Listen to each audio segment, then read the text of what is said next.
before Super Tuesday last week, they were electioneering. They were trying to get people on their side. Last week we saw Sunday night show. We had the Saturday Night Live clip of Kamala doing the stolen Trump skit that was not funny. Well, there was one more piece of cringe they had to drop on people from Will Ferrell and friends, of all people. They had to like dig these guys out of the Epstein Diddy client list. And we're going to go to Paul Joseph Watson. Then we're going to go to an NBC report from Tim Pool. Then we have red voting machines in Pennsylvania were broken. So even though Trump won Pennsylvania, you're going to see some stories that they were trying to make sure, as you saw last week with the early voting denials, they're trying to make sure that people in red areas weren't getting their right to vote, which is a big deal. You know, so anyway, new election touchscreen map coming up. That's the last part, because then we can get into the actual election activities and the reactions therefrom. Let's go to let's see. We're going to Paul Joseph Watson first. will.i.am just released a new song endorsing Harris, and it's about as audibly pleasant as listening to fingernails being dragged down a blackboard. We're about to have a woman president. We're about to have a woman president. We're about to have a woman president. We used to be united in America. I haven't heard an auto-tune this cringe since Cher. Do you believe? But it gets worse. And we say, yes, she can. And we say, yes, she can. And we say, yes, she can. Yes, she can. Lower your grocery prices, reduce taxes, secure the border and make your cities safer. Yes, she can. Even though she's been in the White House for 4 years and hasn't, the Democrats' final campaign message to voters is basically to threaten them. Vote for us or else. I'm just one person? No. Shut the up, Gary. Because what could be more captivating, inspiring and convincing than a $160 million net worth Hollywood celebrity telling you to shut up and vote for Kamala? Shut the up, Gary. Because Orange Man bad? Last time, only a few thousand votes kept Trump out of office. And this time, we will hold you personally responsible, Gary. Don't forget to vote, Gary. What are you going to do? Threaten Gary if he doesn't vote for Kamala? All his neighbours, friends and family will find out and blacklist him from society. Yes, she can. Turns out, pretty much, yeah, that's what they're implying will happen. Dempac Future Forward is running this bizarre ad, menacing undecided Americans that their loved ones will be able to look up their voting record. Election alert. Election day is on November 5th. Who you vote for is private. But if you vote, it's public information. After this election, your voter record will be updated, and your friends and family will be able to see how often you vote. Whether by mail, early, or in person on November 5th, make sure you have a plan, and do your civic duty by voting on or by November 5th. It's just straight up creepy, and putting cheesy uplifting music over it, if anything, just makes it worse. Election season is here. Remember, who you vote for is secret, but whether you vote is public information. Your friends, family, and neighbors can look up your voting record. This year, whether by mail, early, or on November 5th, be sure to make a plan to vote. And after the election, your voting record will be updated based on your participation on November 5th. So vote on or by November 5th. Vote for Kamala, otherwise you'll be ostracised by your neighbours, friends and family. Wow, what an empowering, joyful message. Who wouldn't watch that and enthusiastically rush to the polls to support the party of fear? Their other genius tactic is to have another washed-up celebrity has-been, Julia Roberts, tell women to jettison any sense of solidarity, honesty or trust they have with their husbands. Your turn, honey. In the one place in America where women still have a right to choose. You can vote any way you want. And no one will ever know. Cancel out your husband's vote by lying to him about it. Did you make the right choice? Sure did, honey. Remember, what happens in the booth stays in the booth. Vote Harris Walls.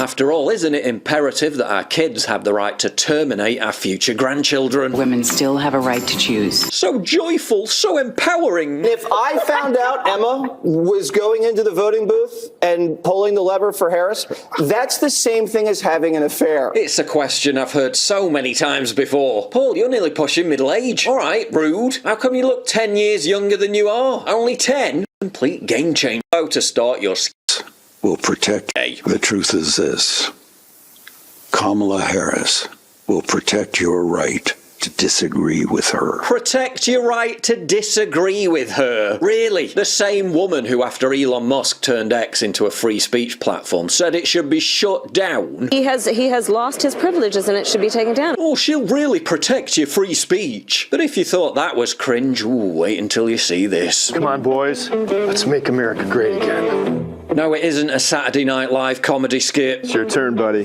Before you cast your vote in this election, think about how it'll impact the people you care about the most. Daddy! Daddy, vote to abort my future babies and draft me into World War III. Remember, you can vote any way you want, and no one will ever know. Do your patriotic duty. You bet I did, brother. Said no one ever voting for Kamala Harris. What happens in the booth stays in the booth.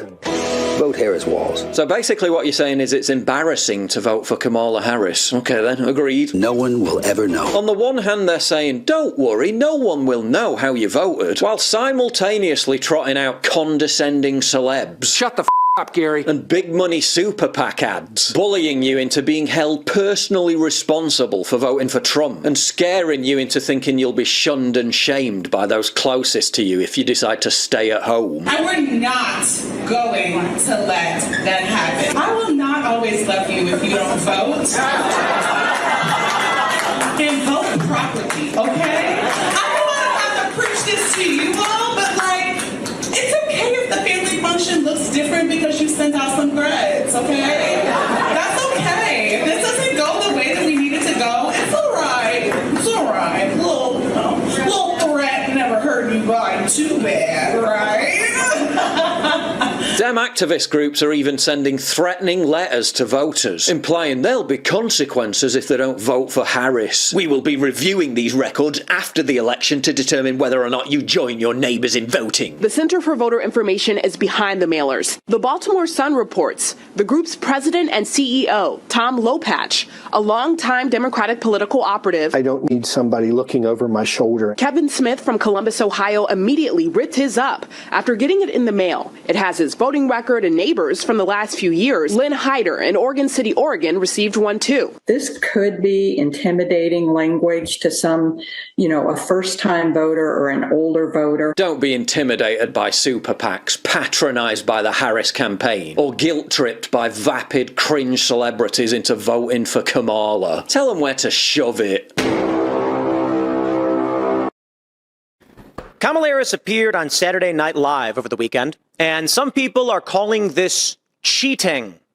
Indeed, this is NBC offering assistance to Kamala Harris's campaign in a way that violates FCC rules. But we got to break down what the word cheating really means, and we got to hold on, because NBC did offer Donald Trump 2 minutes of airtime over what's called the equal time rule. That is, if you're a public broadcaster with public licensing, and you want to have a presidential candidate on your show or on your program or your network, you have to offer equal time to the other candidate. I do not believe what they did was fair. I believe this still massively benefits Kamala Harris. Donald Trump did issue a statement on NBC, but I don't think it was nearly as good. And on top of that, you have Tim Kaine running for the Senate in Virginia, getting an appearance where he shouts his name out. He's running against a Republican. There's an election happening. And many are saying they still broke the rules, but they're going to get away with it.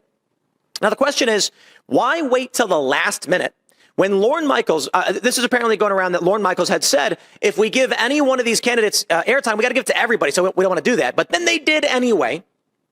Why wait until the Saturday right before the election when the other candidates, yes, more than one, but namely Donald Trump, would not have time to make a comparable appearance on a major show and earn any favors? Yes, because cheating. But it's not just SNL. We've got a couple stories for you. I'm not going to suggest we know exactly what's going on. I'm just going to tell you the accusations, the fears, and say one thing important, the most important thing, go vote. Nothing else matters. Go vote, okay? Ignore the noise, ignore SNL, ignore weird ballot things. Go and vote. That's it. If you're in a blue state, if you're in a red state, if you're in a swing state, I don't care. You have to do this. If you actually believe what you claim to believe. Roxanne did call a co-worker. She works at the courthouse, just not in the election office, and he is informing us that literally everybody in the county is having the exact same problem. Here we go.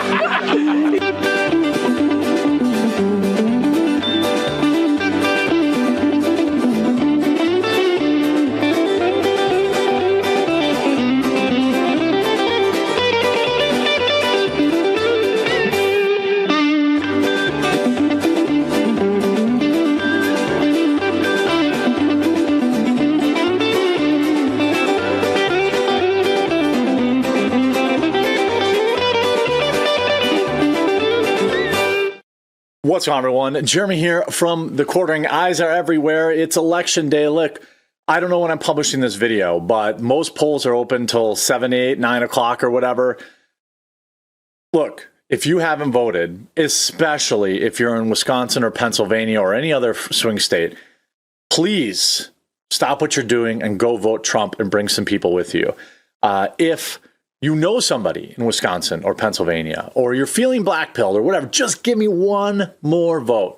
All right, you can cram it in my face if things don't go well, and I will accept it willingly. But please, please, please, there's still time today. Don't get out of line. Cast your vote. There's already some shenanigans going on I want to discuss. By the way, you all remember this awesome Tailgates for Trump full-color hilarious meme cookbook? Well, in honor of the election, we have released a holiday edition. We also put the old one up for sale too, and a bunch fresh to order. Let's get into the news. All the links in the description to support the channel. Let's talk a little bit about some shenanigans. I'm in a deep red part of swing state Pennsylvania, and all of the voting machines are broken across this county and the neighboring ones. People are stranded in line. And the constable told them that if they don't get the machines working by 10 p.m., they will turn people away. Stay in line. Don't let them discourage you from voting. If you see this, there's some video I want to share of that. I guess it has something to do with the SD cards. Again, why we can't have paper ballots. If there's ever been an example of, why we need paper ballots, this is it. Here is video from Johnstown, PA. All the flash drives on the ballot counting machines need to be replaced in Cambria County. They are not counting votes. Flash drives just like the machines. So say it again. Flash drives are not. Flash drives that go to the machines are not synced up. And so they're having to get new flash drives out to all the machines. Yeah. That's what Is that just Cambria County? Cambria County. That we know of, yeah. That they know of. Boy, it sure would have been nice to have paper ballots, or it sure would be nice if these idiots had tested anything ahead of time. I don't understand it. This is crazy. Here's another video. Our county right now, the entire county cannot submit votes. It's spinning it back and saying the exact same thing. We can't reach the courthouse. Roxanne did call a co-worker. She works at the courthouse, just not in the election office, and he is informing us that literally everybody in the county is having the exact same problem. So they must be getting overrun by calls. I am continuing to attempt to make sure there is an option. I do have an emergency where you can fill out your ballot and stick in there, and I can take it up to the courthouse to be counted. The people that are in there now don't want to do that because they want to make sure that their vote is counted. It's not that they don't trust us, they don't want to do that, and that's what's going on the line. I'd imagine if anybody here wants to fill out their ballot and put it in the emergency box to go up to the courthouse, I can take it out. If you guys want to wait. Can we get again, paper ballots, please. You had how many weeks to prepare for this, by the way? How many weeks to prepare for this? And sure enough, and of course it's in a deep red county. What a coincidence. In a state that is highly likely to decide the election, a deep red county, voting machines broken. Now, they have extended Early this, oh, by the way, here's another shenanigan here. Wait, I got to keep all my shenanigans in order. Here we have the election judge that showed up almost an hour late into a voting location in Allegheny County, PA. Voting could not begin until he bothered showing up. It's election day, bro. All this in Pennsylvania, where the election essentially hinges. Now, if Pennsylvania gets fortified, Trump still has a path to victory. That means he has to flip Wisconsin. Everybody that I've talked to locally says they've never seen lines like this on election day. I don't know what that means, because yes, generally Republicans vote in person more, but we don't really know until we know, right? We don't know until the counts start coming in. Also in Pennsylvania, early this morning, we learned that Republican poll watchers in Philadelphia, York, Westmoreland, Allegheny, Lehigh, Cambria, Wyoming, and Lackawanna counties were being turned away. We've deployed our roving attorneys and engaged with local offices and can now report that all Republican poll watchers have been let into the building. We will keep fighting, keep winning, and keep sharing updates. I mean, I would say that the Republicans are more ready now for the shenanigans than they were in 2020 or 2016. Obviously, things break. Machines break. This happens. If we just did paper ballots, we wouldn't have to speculate. You wouldn't have people saying, what's going on here? Now, perhaps some slightly good news. We have some early voting in, extremely early. You have Dixville Notch, which is like, a tiny county of like 10 people or something like that. They released their voting results last night. And Biden, in 2020, Biden had won all 5 votes, all 5 people that voted.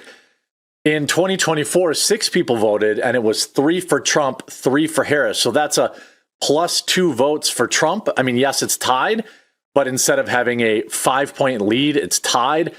Also in Guam, Joe Biden carried 55% of the vote, with Trump getting 41. So that was a 9 + 5, 14-point lead in 2020. In 2024, Kamala Harris has 49% of the vote, and Trump has 46. So instead of a 14-point lead, it's just a 3-point lead. New polling out this week shows a tight race in a handful of hotly contested swing states. Joining me now to break down the numbers is ONN's Jason Copeland at the Big Map. Thanks, Dwight. We're seeing some really interesting trends in a lot of key battleground states. Let's start with Pennsylvania with its coveted 19 electoral votes. And I want to focus for a moment on Erie County up here. This is a crucial swing county. It goes Trump in 2016, narrowly back to Biden in 2020. Now, I want to go in even further than that. This right here, this is Mill Creek Township, District 2. Polls are showing momentum toward Harris in areas like this. But to really understand what's going on, let's go even closer. Zoom in a little bit more. Right here, right here. This is 114 Hilltop Lane. Now, I want to take us inside the bedroom here. Bear with me. There we go. So this is Nick Camden, 37-year-old registered independent. He goes Hillary in 2016, Trump in 2020. Which way is he going to go in 2024? Really hard to say at this point. It's pretty early, but we know it's going to be close. And Jason, what are you seeing inside this person that might indicate movement one way or another? So this is just a very ordinary Rust Belt body, small town values, predominantly white. It's got the lungs, it's got the vascular system, the heart, but I actually want to show you what's in here.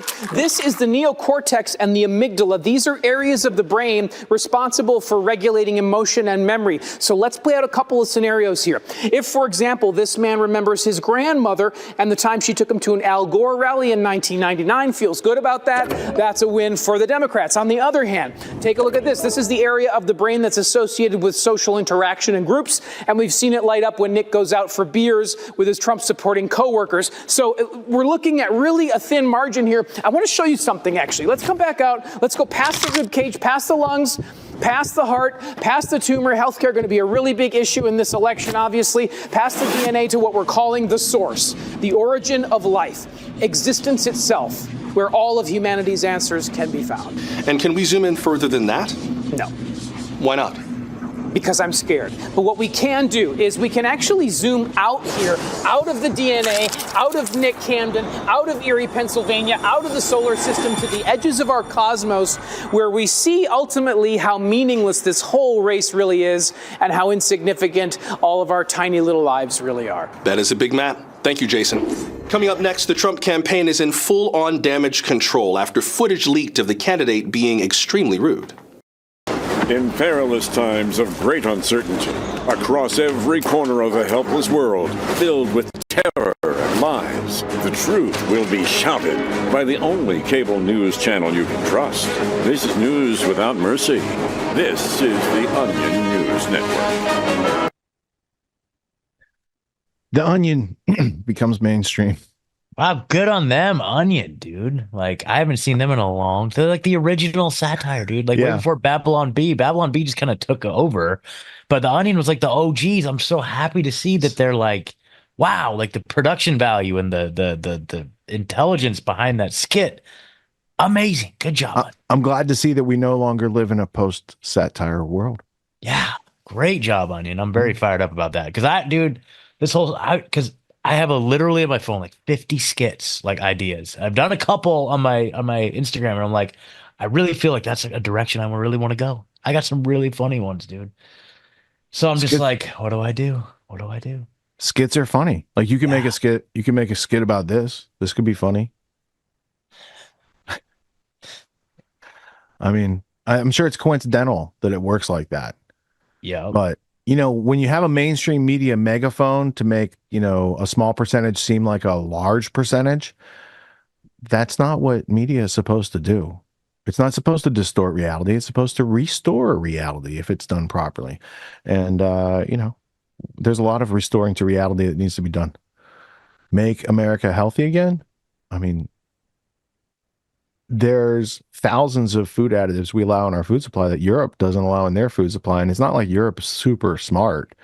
That's the place that grew Hitler over there, right? So they can't be that smart. So, but maybe we could take it to Q and say, not throw the baby out with the bathwater. And that's a good idea, not to have so many chemical laden things counterfeiting our food, and real food's for real people.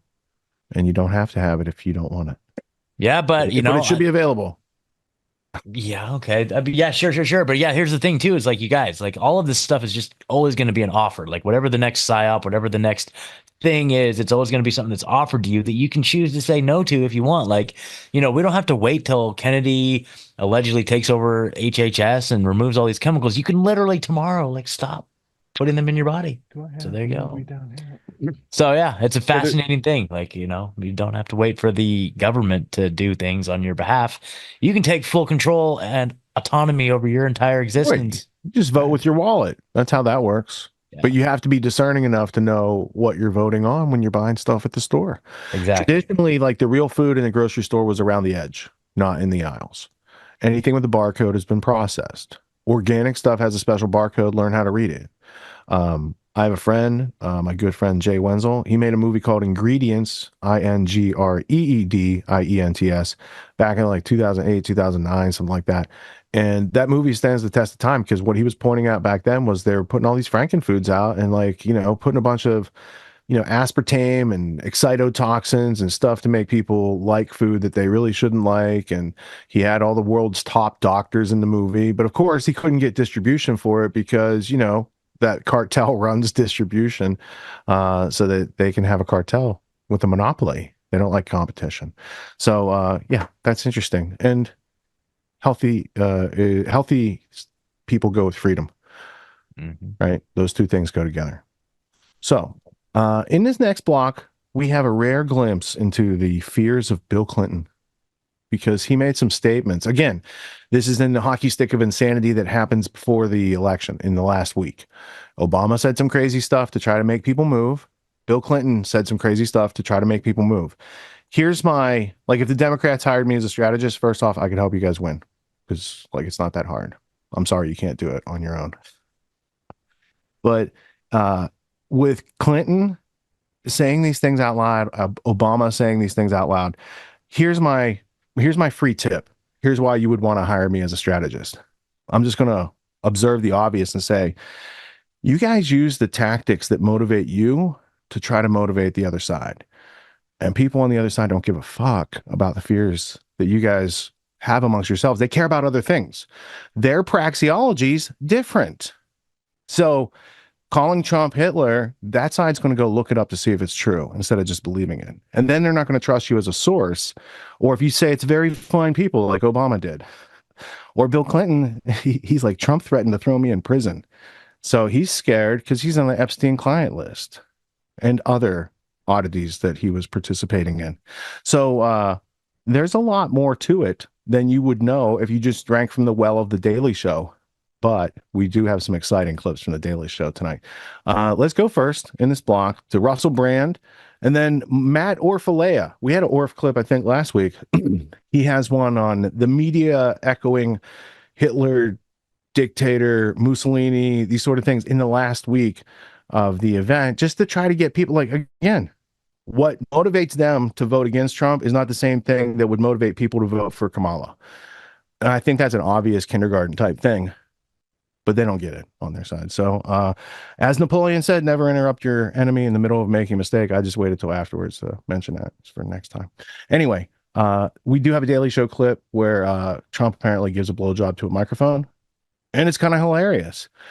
But the disingenuousness that brings about that joke is the psychological warfare that should be studied. So let's go to this block and have a lot of fun. The danger within.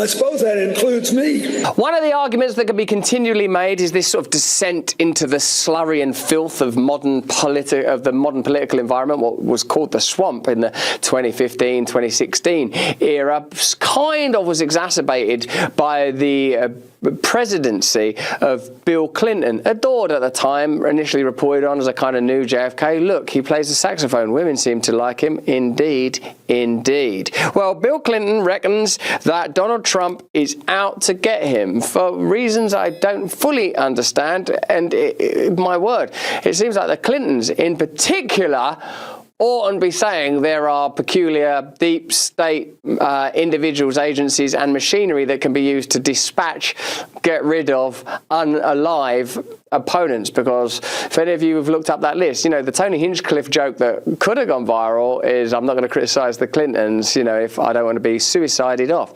Interesting, though, that a lot of the attention is on this Puerto Rico stuff. Let's have a look at Bill Clinton saying he's an enemy of the state and that Donald Trump is destroying America from within. And he keeps talking about how he wants to get even and may have to call out the military on our own people. The danger within. I suppose that includes me. And I mean, basically, he's asserted the right to go after anybody that he thinks, in his wisdom, is a threat, right? You sign the oath says you promise to preserve, protect, and defend the Constitution against all enemies, foreign and domestic. Everyone acts like their own errors didn't take place. I'm not referring to the sort of salacious personal private life stuff of Bill Clinton. I'm referring more to the fact that he's plainly a part of an aristocratic Democratic Party where presidents are selected without primaries or due process, that plainly while in office he facilitated military misadventure that amounts to a slur or an aberration against the kind of principles of righteousness to which he's laying claim now. The problem is that we can't really trust Bill Clinton. We can't really trust anybody who speaks and acts like that. And even now, in the Awaken Wonder chat and locals, people are posting what appear to be legitimate images of Bill Clinton with Jeffrey Epstein. And whether or not those images are real, and I actually hope they're not, we know that Jeffrey Epstein and Bill Clinton were friends. We know that he was never off that aeroplane. Allegedly.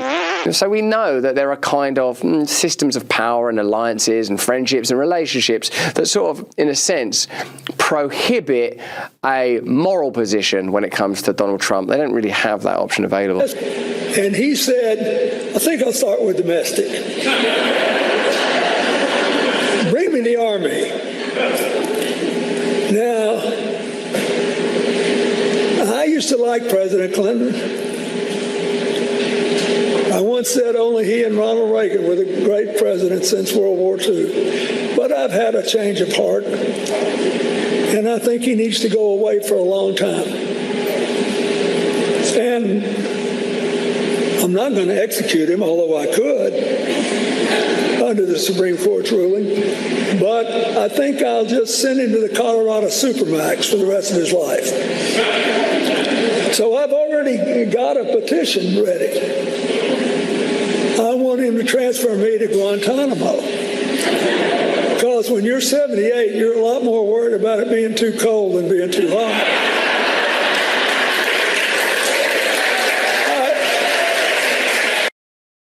Trump calls political enemies vermin. Flashback. Washington Post calls Trump vermin. Echoing dictators Hitler and Mussolini. If you know one thing about mass murdering dictators in history, it's that they refer to the people they want to mass murder as vermin, pests, rats. Washington Post refers to all the Republican rats. People they want to mass murder. Trump's Republican rats, the USS Trump rats, Trumpkin rats, the Republicans, the rat. Trump rat will tower over Washington. Here's a pencil sketch of Trump as a rat. Here's another drawing of Trump as a rat. Trump surrogates are rats. Lean rats. Hillary Clinton is rat poison for Donald Trump, the rat. Washington Post is saying your political opponents are vermin. You feckless. Echoing dictators Hitler and Mussolini. The rats are finally eating their young is what's going on here. None of this is subtle. All the Republicans these days are treasonous rats. He really does seem to be trying to get them excited about the possibility of cathartic violence. Mass murdering dictators refer to the people they want to mass murder as vermin, pests, rats, right? Anything to make their followers see those people as something to be exterminated, not someone you might know. Violence. Saying your political opponents are vermin who must be rooted out and crushed to save the country. Flashback. The Post said Trumpism must be crushed. None of this is subtle. His political opponents are vermin who will be crushed and exterminated.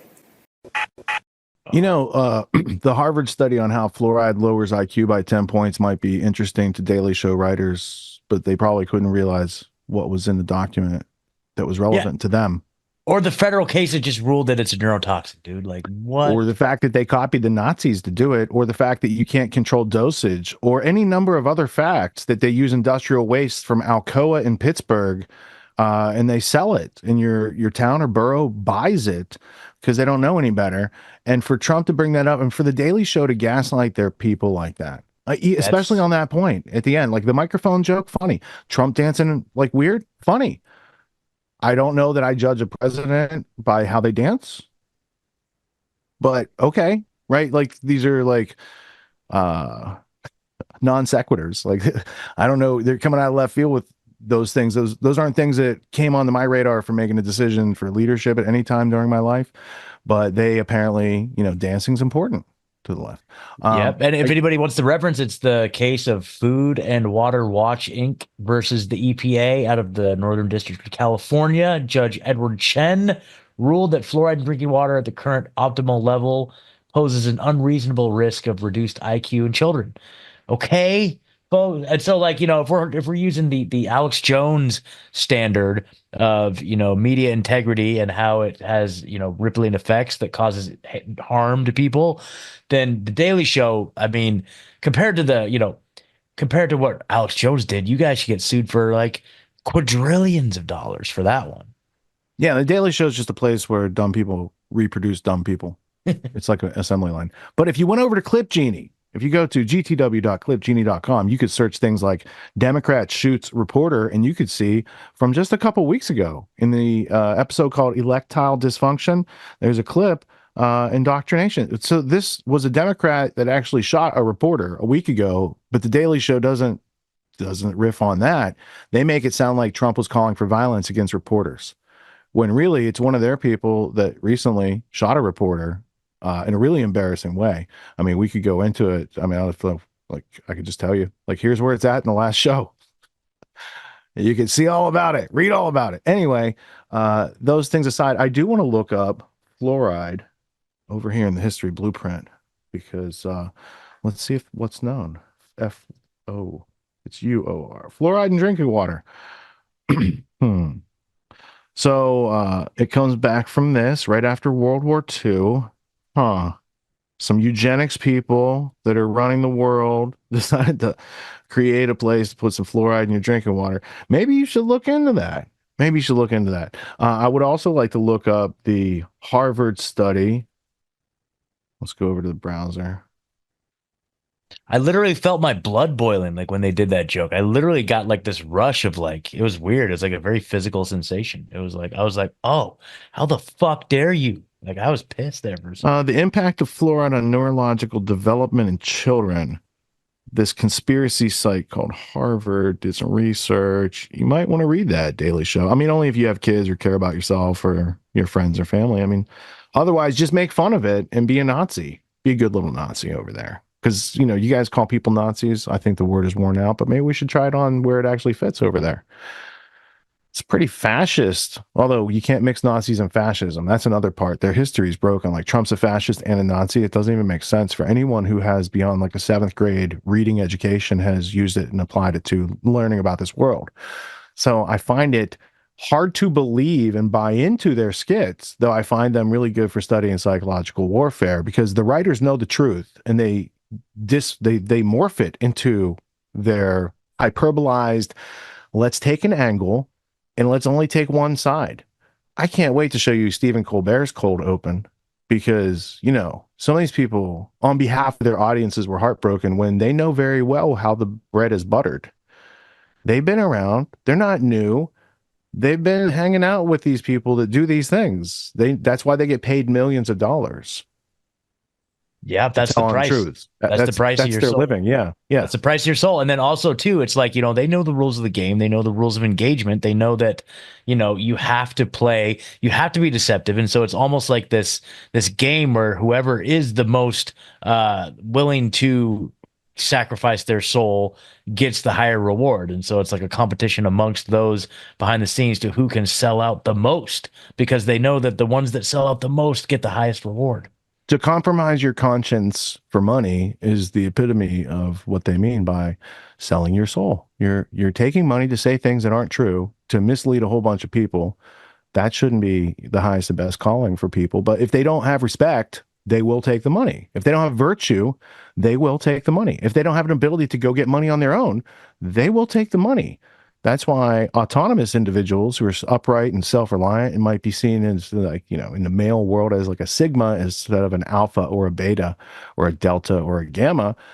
People who are interested in self-reliance and freedom and independence and not taking away other people's rights and not plundering their production, also protecting our productivity from plunder is part of that gig.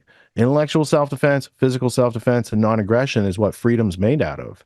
And when you get outside of that triangle, you're playing in the globalist world where money for nothing and chicks for free.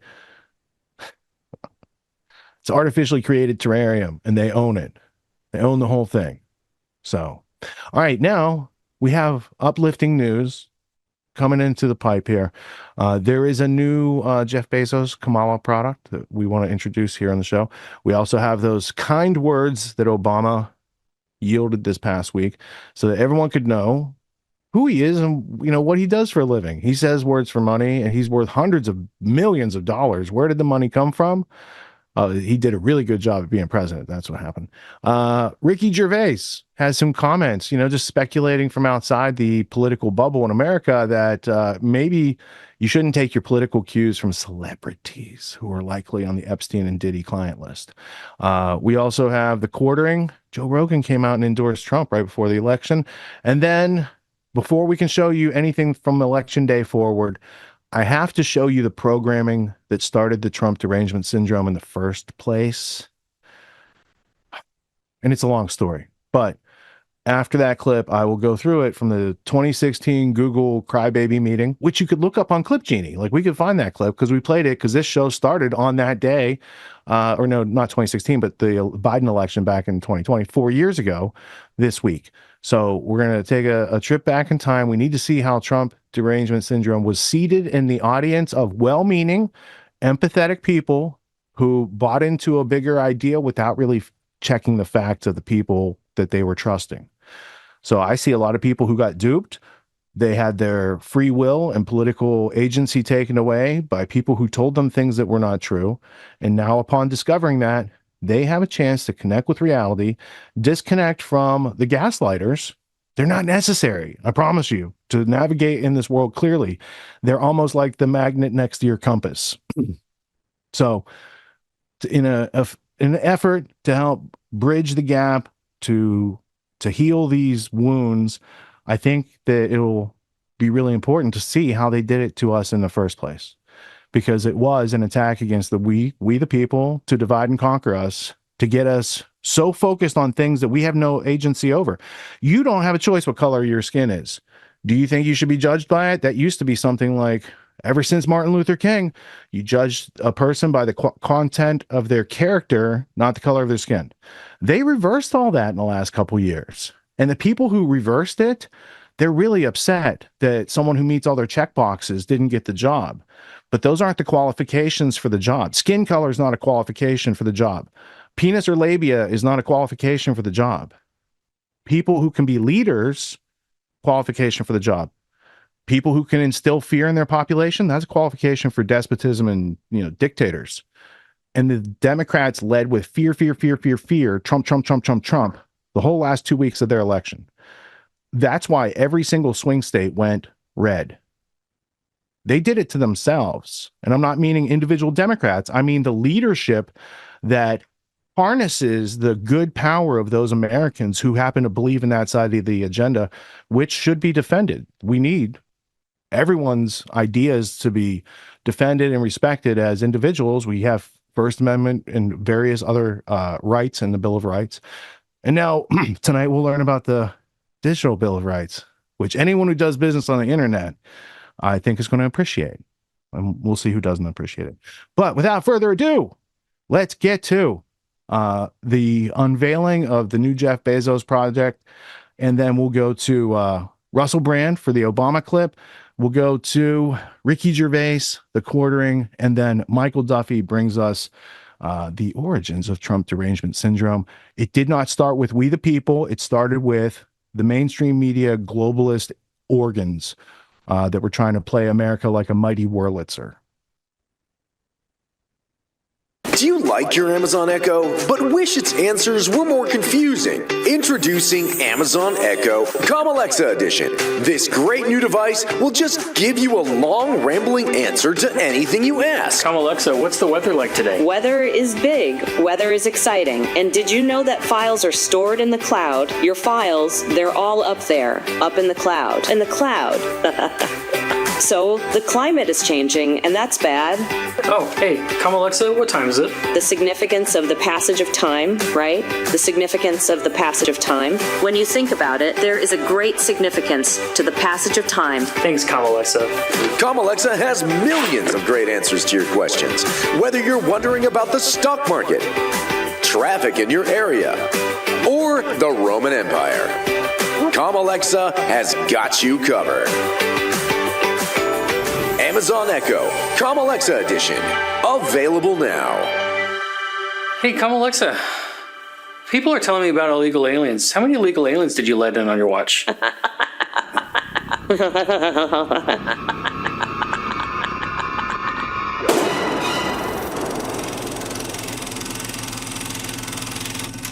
Hi. Who said that there were very fine people on both sides of a white supremacist rally.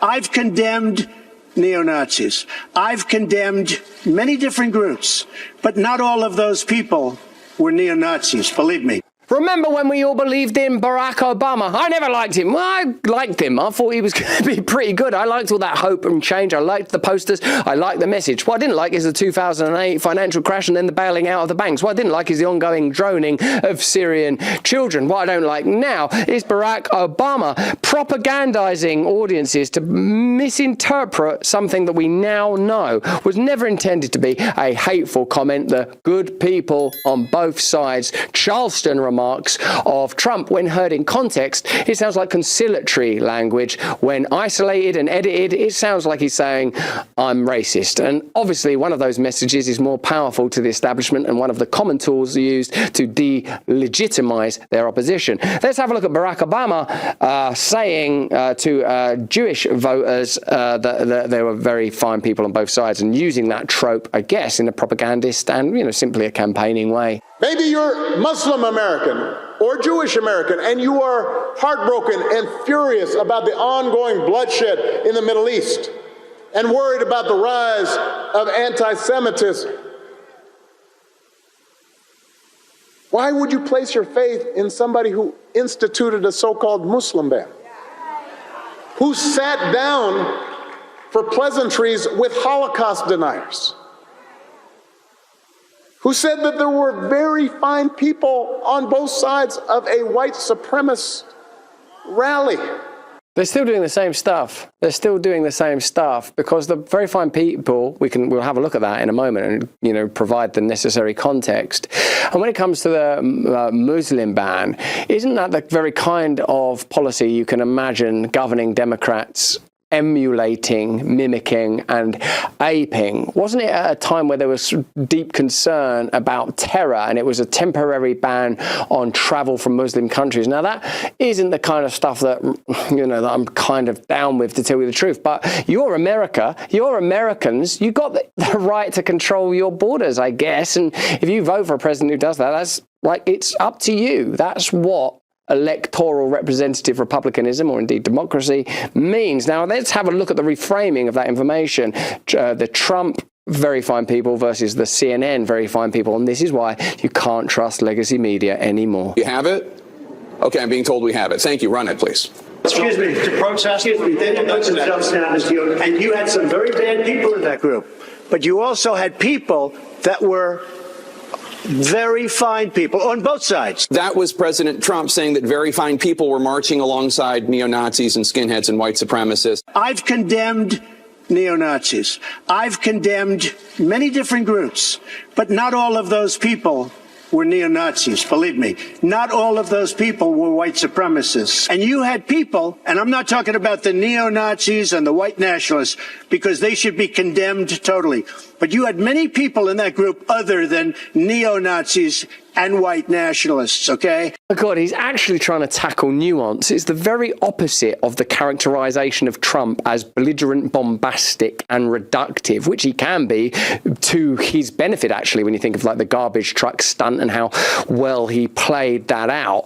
But when it comes to the idea that because there are marginal voices within a group, that group should be characterized in that way, that is indeed in itself the essence of all racism and all bigotry. My country, the United Kingdom, has been, to a degree, torn apart as a result of bureaucratic, centralizing, WEF-style government from someone that would have, I don't know, man, he would have once been a Conservative, he'd have once been Labour, but he's above all else an authoritarian and a sort of child of the Klaus Schwab era, our current Prime Minister at the moment, Keir Starmer. Now, when there were riots in our country that had as the inaugurating point a murder, an awful murder and an act of violence that happened to be from someone who was first generation British, non-white, and it was at a time where there's been a lot of Muslim related, now this, when I say Muslim related, migrant related violence and terrorism, the kind of acts of terrorism that have played a part in Western cultural life and political life, probably from prior to 9/11, peaked at 9/11, and has been ongoing since then. Not to say there hasn't been other forms of terror like Timothy McVeigh and domestic terrorism and those kind of alternative and comparable narratives. In my country now, there's a lot of concern about migration and, in particular, illegal migration, and perhaps more specifically still illegal migration from Muslim countries. That's the concern of the people.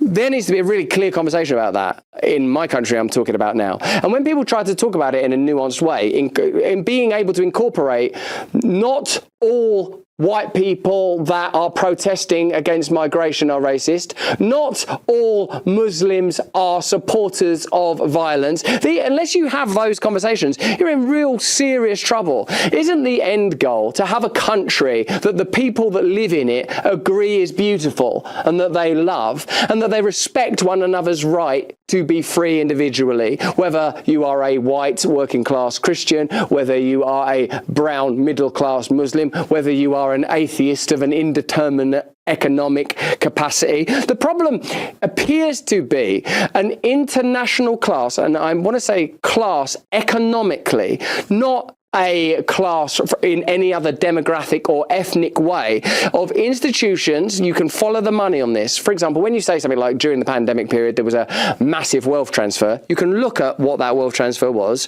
what organizations benefited, what individuals benefited. You don't need to necessarily draw comparisons between those individuals or those institutions, but you can say that together, whether it's, Pfizer or Lockheed Martin, benefit from pandemics or wars. There are certain institutions that benefit from civil unrest, and it appears that civil unrest is exacerbated by mass migration. And even if that's an argument that you want to defy and decry and oppose, there's this thing called democracy where you have to offer the people that are native of a country, and that would include people of all races and all religions that live in the country, the opportunity for referenda to decide how their countries run. If you don't have that, then you don't have what you can call a republic or a democracy, wherever it's taking place in the world, whether that's happening in Japan or Senegal or the United States of America or Britain or Ireland, all places which have various ideological disputes that they're trying to untangle right now. And those disputes are not helped when Jake Tapper says, have we got that? Have we got that? And then you see in context that what actually Trump was saying was he was trying to say, listen, not all people that have concerns are racist. And if you say they're racist, what you're trying to do is foreclose the conversation. And there's no future in that. There's no future for any of us in that. It's a very good piece of content, I would say. And this kind of reductivism is precisely what's causing us problems. Anyway, that's just what I think. Let me know what you think in the comments and the chat. If you're not an Awakened Wonder yet, become an Awakened Wonder now. We stream every single day. Comedian Ricky Gervais has weighed into the US presidential election by poking fun at celebrities who claim they know best when it comes to politics. Hi guys, Ricky G here, wellness and beauty influencer. As a celebrity, I know all about stuff, like science and politics. So trust me when I tell you who you should vote for. He went on to mock some of those in Hollywood for the over-the-top reactions we've been seeing when they endorse candidates and some of the fear that is getting spread aimed at anyone who may be thinking about voting for the other side. If you don't vote the right way, it's like a hate crime, and it makes me sad and angry, and I'll leave the country. And you don't want that. I promised myself I wouldn't get emotional, but you know what? We should be emotional. We should be upset. We should be scared and outraged. We should. Just like Kamala Harris, I too have been the underdog. I've been underestimated. My success belittled and discredited. I believe in every word that comes out of her mouth. She's passionate, she's compassionate, she shows empathy, and most of all, she is not delusional. Kamala recognized that this country is at risk, that the economy needs to get stronger, that the cost of food and the cost of living is too high. Damn, it's even high for me. I believe her when she says, under her, buying eggs and milk won't break the bank. Look, I'm frustrated about a lot of things in this country. I'm sure you are too. But the other guy, he spent 4 years turning us against each other while embracing dictators and tyrants around the world. That's not who we are. We don't need to make America great again. Come on, we are great. The truth is this: Kamala Harris will protect your right to disagree with her about policies or ideas, and then, as we have done for centuries, we'll debate them.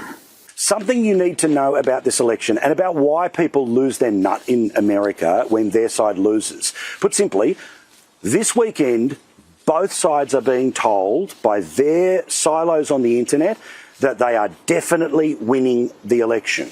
David Brent is not Trumpian per se. Like, he has some qualities that people could see, like, read into it and say. He is like Trump, but the big difference is that Trump's a winner. Right. You know, Trump gets his own way, and David Brent doesn't. Because deep down, David Brent is sort of a nice guy who just wants to be one of the gang. He doesn't have to be the best, he just wants to be in the ballpark. Do you know what I mean? He wants to be on the team. Yeah. People often say to me, they say, "Oi, Brent, you know, you're a philosopher. You're a leader of men. You're a great comedic mind. But is there anything you won't joke about?" And I always say, yes, they're handicapped. So I will not laugh at them or with them. It's a very strange example. I mean, it's not an example because there's never been anything quite like it, but Trump has more in common with David Brent than he has JFK. You know, he's a man who wants to be loved, who wants to be famous. You know, he was the host of The Apprentice. Yeah. You know, and he's clearly more ruthless than David Brent. And I think that's the difference. That's a big difference. It's just harder. It's harder to have sympathy with him, I think. Holy smokes! That's right, folks. Joe Rogan has just endorsed Donald Trump, and the meltdown, I am sure, is going to be legendary. The effect on the election, we're going to talk about whether or not it makes a huge difference or not. I think, to me, we'll talk about that. I want to get first to the endorsement, then to Donald Trump's reaction, and then to some of the comments, and exactly why I think that this is a big opportunity for Americans to really seize and take this country back on Election Day on November 5th. Let's get to the endorsement. First of all, by the way, many of you know or remember that I did these special edition Trump tailgate books. Well, I just put out for pre-order a 50 recipe Christmas book with delicious recipes like Big Mike's Christmas orbs. Ordering. Let's get to the tweet. The great and powerful Elon Musk. If it wasn't for him, we'd be effed. He makes what I think is the most compelling case for Trump you'll hear, and I agree with him every step of the way. For the record, yes, this is an endorsement of Trump. I mean, you know, some people are reacting like, oh, well, this is like at the last minute, and whether or not, you know, that's going to make a difference. We don't know. Look, I can't imagine there are really any undecided voters left at, you know, I'm recording this at 8 o'clock at night, the night before the election. But one thing it can do from a positive perspective is it can energize Trump's base. Trump needs something like he needs to win the election in Pennsylvania tomorrow by 500,000 votes. And in order to overcome the Democrat firewall there, roughly.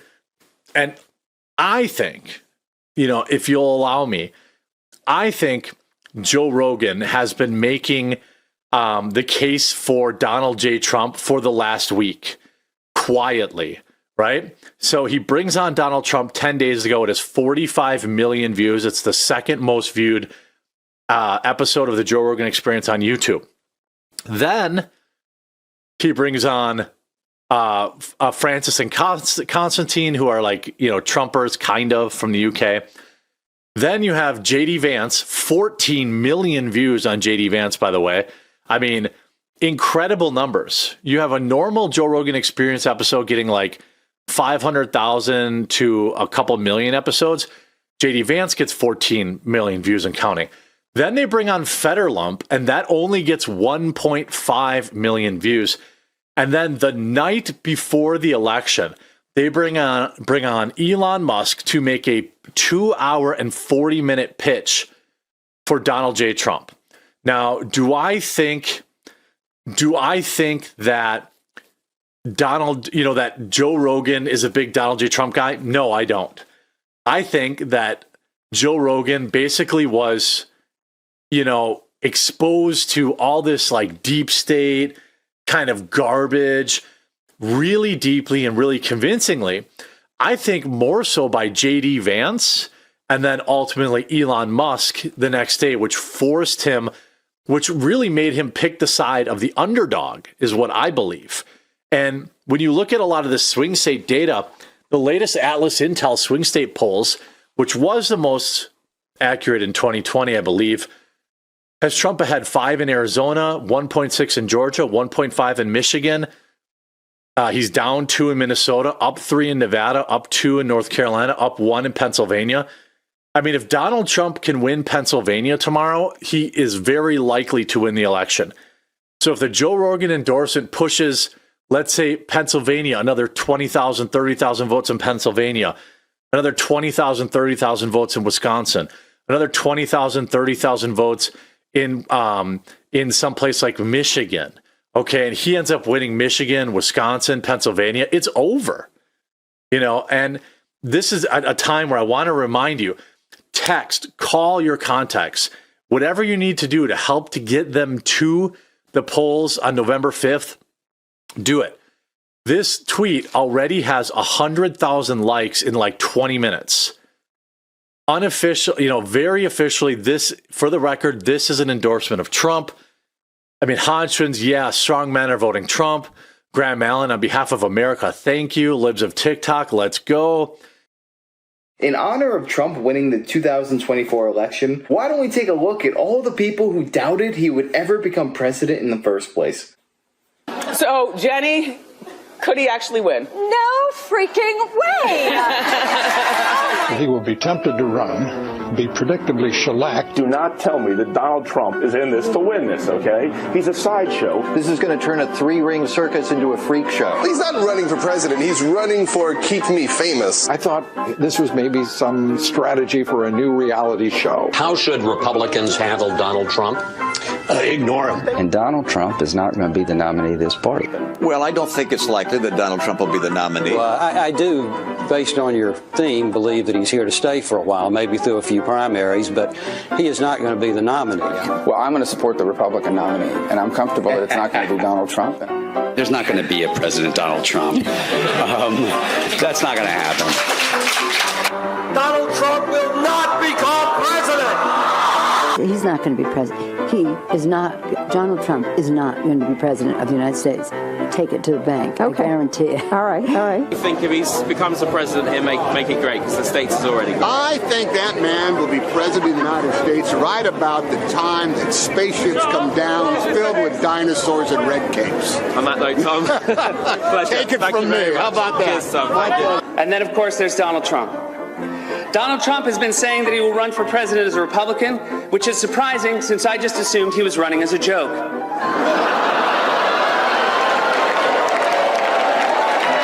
This video is from back in 2016. I still like to watch it every now and then because it goes to show how smug so many of these people are. They think they know better than the American people. And I think this moment right here is when Donald Trump decided he's running for president. He was at an event for Obama, and everyone that took the mic pretty much roasted Donald Trump. He had nothing to do with it. And I think that lit a fire inside of him. Donald Trump, just last week, he confirmed to the National Review that he is again considering a run in 2016. Do it. Do it. Look at me. Do it.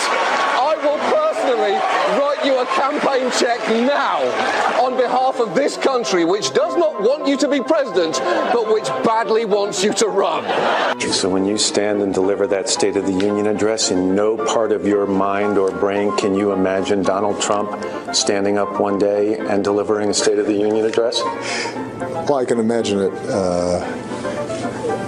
in a Saturday night skit. I continue to believe Mr. Trump will not be president. He will never be president of the United States. And we better be ready for the fact that he might be leading the Republican ticket next. I know you don't believe that, but I want to go on. Sorry to laugh. Okay, here we are. And which Republican candidate has the best chance of winning the general election? Of the declared ones, right now, Donald Trump.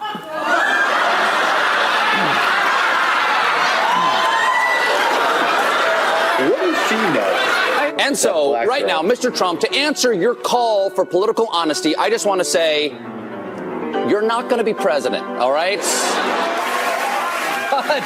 But come on, buddy. All, let's say, cow poo-poo aside, there is zero chance we'll be seeing you being sworn in on the Capitol steps with your hand on a giant golden Bible. I'll make a prediction, though, for you. And I don't really get into predictions much, but this one I'll go way out on a limb. Donald Trump will never, ever be president of the United States. That Trump should not be in this race. He's an absurdity. He is a travesty. Donald Trump will never be elected president of the United States. Donald Trump is a here today, gone tomorrow candidate for president of the United States. Donald Trump is not going to be president of the United States. Ever respectful of the fact that the people have not voted, he's not going to be president of the United States. Let's be clear. Donald Trump will lose the election. I mean, he had a really good chance to be different and really have a chance to change things, but he doesn't do the work. He's lazy. Okay, Mark Cuban has got to be trolling because Donald Trump works harder than most people on this planet. The man sleeps 4 hours a day. All he does is work. In this campaign, for instance, he spent the last 60 days without a break, going nonstop, 3-4 different rallies every single day. How dare he say Donald Trump doesn't put in the work? That's all he does is work. Yeah, he's going to be the president. Don't worry about it. Exactly. It has to be a wake-up call to the Republican Party. Despite Boris thinking that Donald Trump could win New York, like this, the presidential race is over. Could I just cut through? I have one thing to say, one thing only, and that is that this race is over. Tomorrow morning, the money will dry up. The Republicans will start to hide. Trump has no place to go. This race, effectively, as of tonight, is no longer a presidential race. Everything I know about presidential politics, and I've been through 5 of them, I've never seen one like this. This race is over. You might as well accept it. And the question now is, how do you minimize damage? And the only way you can do that, it seems to me, is to try to grab hold of some old conservative value things and do what Mondale did in '84, which is try to save a few people down ballot. But as far as Donald Trump's concerned, it will never, ever, ever happen. President Obama will go down as perhaps the worst president in the history of the United States! Exclamation point at real Donald Trump. Well, at real Donald Trump, at least I will go down as a president. Our new NBC News SurveyMonkey poll is out today. It puts Hillary Clinton up by 10 points over Donald Trump. And this is not the first poll since the conventions to give Clinton a double-digit lead. This is actually the fourth. 4 polls that have Clinton up by more than 10 points, or at least 10 points. Staying the kind of lead she has leaped out into this race, you could see other states that suddenly get crazy. States you wouldn't have even imagined, like a South Carolina, even a Texas, they could at least become competitive. And what it would mean doesn't mean Hillary Clinton's going to win all of these. It means we could have more competitive states than we ever imagined. That's the way to lay the land right now at this low moment for Donald Trump. We'll be back right after this. We are back with David Hundo P. Plouffe, the man who says Hillary Clinton has a 100% chance of winning. So that means that no scenario that we could lay out to get Donald Trump to 270 electoral votes is something he would buy. So we thought we'd get David in here to look at those scenarios that the Republicans are talking about, citing them as a potential path to victory, and explain to us why they are not just implausible, but impossible. If you look at Wisconsin, the Marquette poll came out yesterday. Yeah. She's up 6 points. She's up 4 points in our polling in Pennsylvania. If she keeps those together, all she needs is New Hampshire, and she puts the race away, and she's up there. Well, so for again, them, that's the whole Colorado. I mean, for them to look at fortune, and it is true, fortune favors the bold. Yeah. But if the Comey bomb didn't get them where they need to be, that really is the question, right? It's it'll be interesting tomorrow night, I think, when Hillary Clinton wins, that Donald Trump will have lost this election from the very first day he announced. If the numbers bear out what we're seeing thus far, Hillary Clinton will win Florida. And the delicious irony in this is that Donald Trump will have been kept from the White House by a big, beautiful brown wall. And CNN projects Donald Trump will carry the state of Florida, Kentucky, Indiana, West Virginia, Oklahoma, Tennessee, Mississippi, South Carolina, Alabama, Kansas with its 6 electoral votes, Nebraska with its 5 electoral votes, and Wyoming with its 3 electoral votes, North Dakota with its 3 electoral votes, and South Dakota, Texas, Arkansas. He has now taken the lead. Donald Trump has 128 electoral votes. Louisiana, the state of Montana, Missouri, Ohio. He has 167 electoral votes compared to Hillary Clinton's 109. Idaho, North Carolina, Georgia, Iowa, Utah, Wisconsin, Arizona. But we should really just take a moment here and look at this. Pollsters predicted that Hillary Clinton was going to have not just a victory, but that she was going to win an electoral landslide. Not only is that not happening, it is entirely possible that Donald Trump is truly redrawing the map the way that he said he was going to. It was Donald Trump versus almost all of the experts, and as of right now, it looks like Donald Trump was right. Donald Trump has defeated Hillary Clinton to become president-elect of the United States. Sorry to keep you waiting. Complicated business. Complicated. This is not the outcome we wanted or we worked so hard for. And I'm sorry that we did not win this election. I love this country. The shockwaves from Donald Trump's victory continue to be felt across America and around the world. I'll tell you what, as sweet as the 2024 victory. Of course, they fixed that by 2020. They didn't have that 2016 problem anymore. And, going back to one of the earlier clips in that block, Scott, Cardi B endorsed Kamala Harris, and that really should have made the change for anyone who was undecided in, especially like in the swing states and whatnot, because, what does Cardi B mean to the demographic that she's trying to get to, right? Cardi B, like Kamala's trying to get, for instance, black men to vote for her.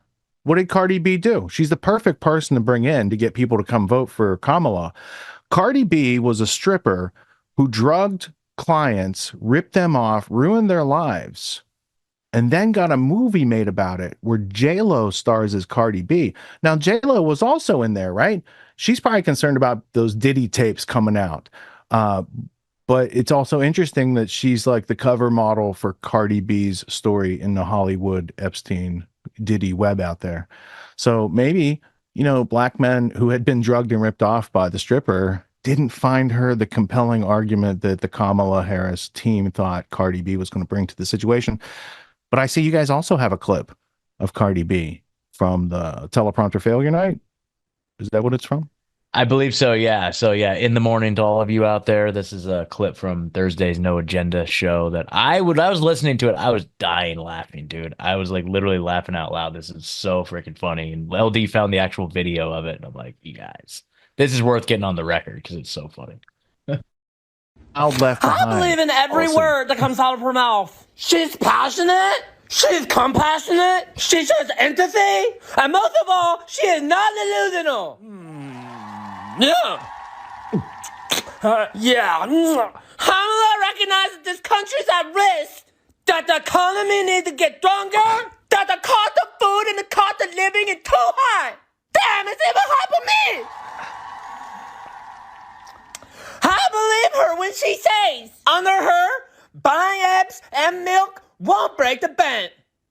Because she's going to pass a ban on price dodging on groceries. And she told me that in my face.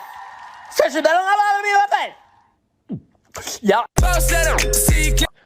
Oh my god! I guess that was like a filter. They put some sort of filter on her voice. It made it sound like that. It's so Yeah, funny. to avoid the copyright strike. Yeah, read it in your own voice. It's like Mark Dice does with Brian Stelter, which is hilarious when he does the Stelter voice. Yeah. All right, so Cardi B didn't maybe work, and maybe J-Lo. Like when they promise celebrities that are musical to go appear, maybe don't disappoint your audience by making them think Beyonce is going to perform when she's just going to come as a mom that day, right? Like all those things. So here's my theory. First off, we have a long time. It's like 65 days before, president's actually inaugurated for this country. They could just put Joe out to pasture and make Kamala president and do something like that. They might have a trick up their sleeve, right? But it also strikes me like this. And Scott and LD, see if you could, follow me on this. When you are losing a game, you might put in your like third string type people so they get experience. You might not want to burn your top level athletes. Like I notice if they wanted to win, they could have put Michelle Obama, a woman of color. She would have got more votes than Trump. They didn't do that. They could have brought Gavin Newsom out there. They have any number of people. They could have run Kenneth Chenault, who spoke at the DNC convention, former CEO of American Express. Many Americans would have voted for him. He's a black man of color, right? They would have been halfway there with that diversity DEI type thing. He'd still be a man though. They wouldn't do that. And I do have to underline the fact that the Democratic Party had male candidates that they undermined with female candidates, trying to make them the artificial first woman to not earn the job. And people don't like that. There's no problem voting for a woman for president. There's no problem voting for a woman of color for president, but they need to be more qualified than the other people on the field. And the person you put out there is not your opening pitcher. It's not even like your late inning pitcher. It's definitely not a closer. It tells me you guys weren't really planning to win. You had another strategy up your sleeve. You could have this thing where January 6th comes around and you guys say you're not going to approve his election and all that other stuff that they've talked about. We've put it on the record, right? It was Raskin that said that, right? So, and we do have a clip later about other plans to prevent Trump from taking office and all those good things. However, on the flip side, Kamala's speech was about fair and peaceful transfer of power. Biden's speech was fair and transfer of power. Biden looked more alive in the past week. He didn't stutter. He was completely composed, all the things that were plaguing, maybe because he knows he has an out. He actually gets to have life after the White House. That could be a really rejuvenating thought. Though he did struggle with some sand this week. It was a big obstacle. Moving forward, we're going to start to see what the election looked like. But I wanted to recount, because we just saw all those clips where Trump's never going to be president. That unfairly set the audience's expectations for failure. And the Daily Show, TDS, is just an abbreviation for Trump derangement syndrome. They're one of the chief spreaders of such antics, but they're joined by CNN and MSNBC and a couple of other state-owned channels like ABC and CBS and things like that. So getting rid of Bernie Sanders and getting rid of Biden, that's one of it, because it wasn't done by primary votes, which is very undemocratic. The 2016 Google crybaby meeting, where they promised that they were never going to let this happen again, was the beginning of the fortifying of the 2020 election, which also gave you guys a false sense of security, thinking that Biden got 81 million votes from his basement, which is more than Obama got in his best year. But you weren't allowed to question it. You were threatened. If you went and tried to redress grievances peacefully, you were imprisoned as a political prisoner. There's a whole lot of reckoning that is probably going to go on because, they let Steve Bannon out the day before the election. I was like, they put this guy in prison because he was Trump's strategist, and they're letting him out of prison the day before. And I bet that guy he's pissed. I hope he's not really near Trump's cabinet steering committee. Keep him a couple layers of crazy over, because some of his ideas are pointedly radical to the point where I'm like, is he like a Fed? When you go to those meetings and people are like, hey, let's do violence or something, and you're like, oh, prank caller, dude. We're not about that. That seems like almost like his position there. So I don't know. Maybe I need to learn more about him. But we had that thing called Russiagate. Now, that started with the PP dossier, where Trump allegedly was with a Russian hooker and he liked to get urinated on. And that came from MI6. That dossier, the Christopher Steele dossier that the Hillary Clinton campaign paid for, came from MI6. So you have a foreign entity interfering with our election, but they're a good time ally of ours ever since the Cecil Rhodes last will and testament to bring us back into the empire. They told everyone he can't win. Then they took Alex Jones off the field because they were pissed that they thought he was the Joe Rogan of 2016. That Jones delivered a Trump presidency. So all those Democrat-funded court trials and all that other stuff where he's got billion. In fact, they're going to auction off InfoWars next week, right? Yeah, this coming week. I hope Joe hasn't talked about Sandy Hook at any point. Yeah, damn. Jeez, That'd be a damn shame. So they took off Alex Jones, and that was a conspiracy between all those social media companies at once when Alex talked about Oliver Darcy, cornered him in the hallway and called him a name, right, that hurt his feelings. Then they banned a rat. Trump. Wasn't he called him a rat? He called him a rat. Like, call back to that other clip. Yeah. Which, or if that was well played. Yeah. Then they banned Trump from Twitter. Remember that? He had to create Truth Social, which now made him a multi-billionaire. Sorry about that strategy. Like, you guys didn't think that was going to happen. Anyway, so you guys kicked him off Twitter and then really had the government crack down on everyone on Twitter, such that places with information different than the right team or the left team were censored almost out of existence. Many of my colleagues from back then do not continue to produce media because the environment was made so unfavorable and all the monetization was taken away so quickly from them. They didn't know how to adapt, evolve, and overcome. The 13 million missing votes, we'll continue to look into that. How about the lawfare, right? They raided Mar-a-Lago. They did all these. How about E. Jean Carroll going on CNN with Anderson Cooper and saying that rape was sexy? Those were her words, to the point where it made CIA trained Anderson Cooper uncomfortable and he had to go to commercial. That's the rape that people attribute to Trump. So he's a Nazi, has been disproved. He's a rapist. That's not a credible source. So unless you got some other sources where he's done worse than Bill Clinton, I don't think it needs to be on the table as a point of discussion. But you're welcome to, do what you want. How about you know what's another interesting fold just in and amongst all that stuff you just kind of mentioned is that, so in that one clip they showed John Oliver, not Oliver Darcy, but John Oliver, who's one of the Daily Show correspondents back in 2016, who now has his own shill show on HBO. Exactly. Yeah. But Alex Jones has mentioned several times on the air that John Oliver applied for a job once at InfoWars and they denied him. So he's not he's just willing to say whatever he needs to say to get a job, but he actually wanted to work for InfoWars and Alex was like, hell no. So then he went to the Daily Show and it had a chip on his shoulder. So that's what MI6 guys, they can work anywhere. They're very adaptable. Let's see. Multiple assassination attempts that were only made possible through deep state and Secret Service, ignoring their own rules and violating their own protocols. January 6th. Let's talk about that for a minute, because if y'all made up 13 million votes, then the American people who showed up at the People's House on January 6th actually had a legitimate grievance to redress. And they did not come armed. It was not designed to be a violent insurrection type situation. And the fact that they banned Trump during that event and the people couldn't see that he said, go home peacefully, right? That's when they banned him off Twitter, to make sure that they're like, we've got enough. Pelosi had her camera team at the Capitol. They were filming the whole thing from their angle. And they had inconveniences, they didn't need to use the pipe bomb or whatever that day. And that is something that still needs some questions answered about it. There's footage of who did that to provoke a worse situation. There's also people don't talk about the Oath Keepers going in and rescuing Capitol Police. Right. So they only want to tell you one side of the story. January 6th people were terrorists. They're political prisoners in this country. And that's acceptable because they supported Donald Trump in his attempt to violently prevent the government's peaceful transfer. However, if you made up 13 million votes and fortified the election because of the 2016 Google crybaby meeting and everything that ensued afterwards with all the out of whack expectations not aligning with reality, And you did that to yourselves.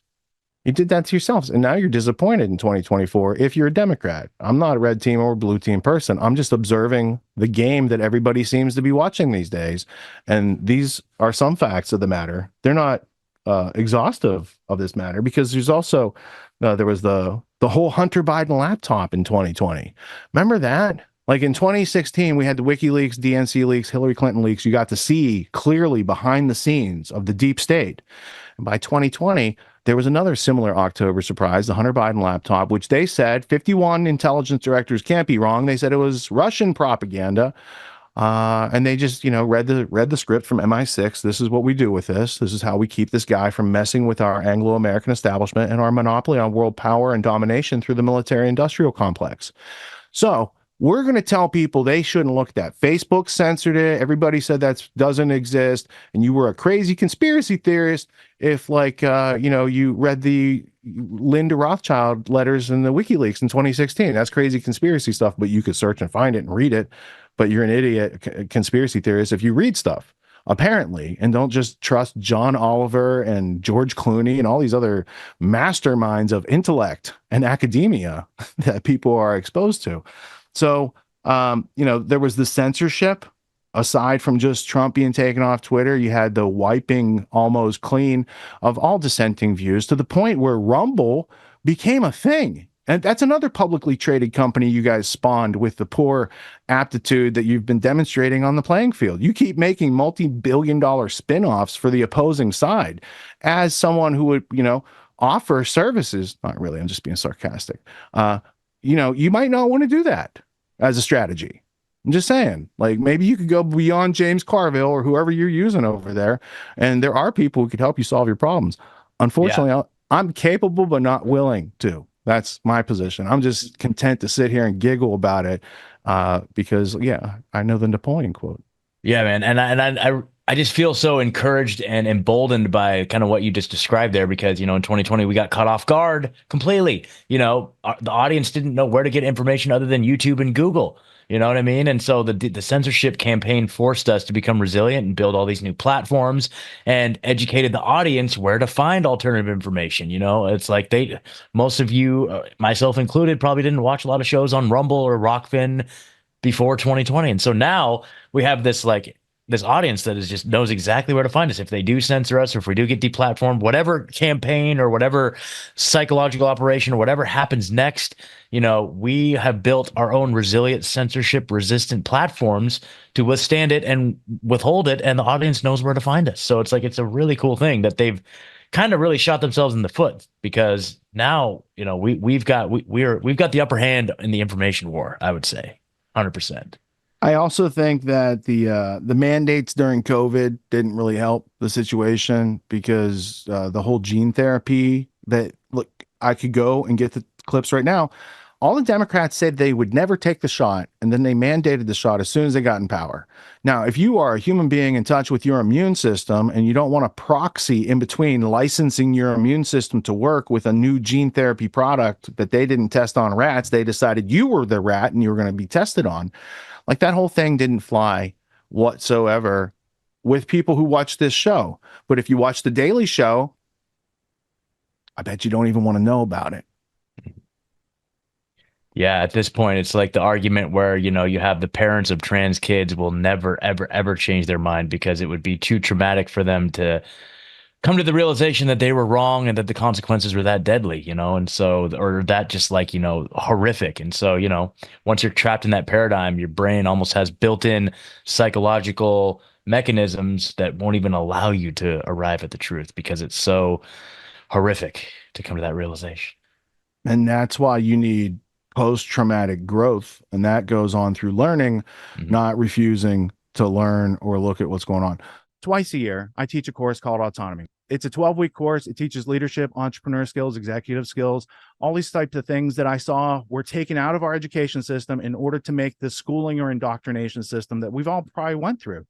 And it has served us well enough to be interchangeable cogs in the machine of the globalists. But if we want a homestead, if we want write our own ticket, work from home job, work from anywhere type of situation, they're not exactly handing those out at the end of college. They give you a piece of paper and they're like, good luck. So reality is dropping us off here, but the demands of reality are up here. So I created Autonomy to help people close that gap for themselves so they can level up their skills to the demands of the situations that life is putting in front of us presently. Life's demands of intellect and understanding precision and complexity are ever increasing. The schooling didn't prepare us for it. The media is not going to do anything but reinforce what schooling prepared us for. And so we're going to have to take a leadership position and take steps off the beaten path to kind of blaze our own trail in life.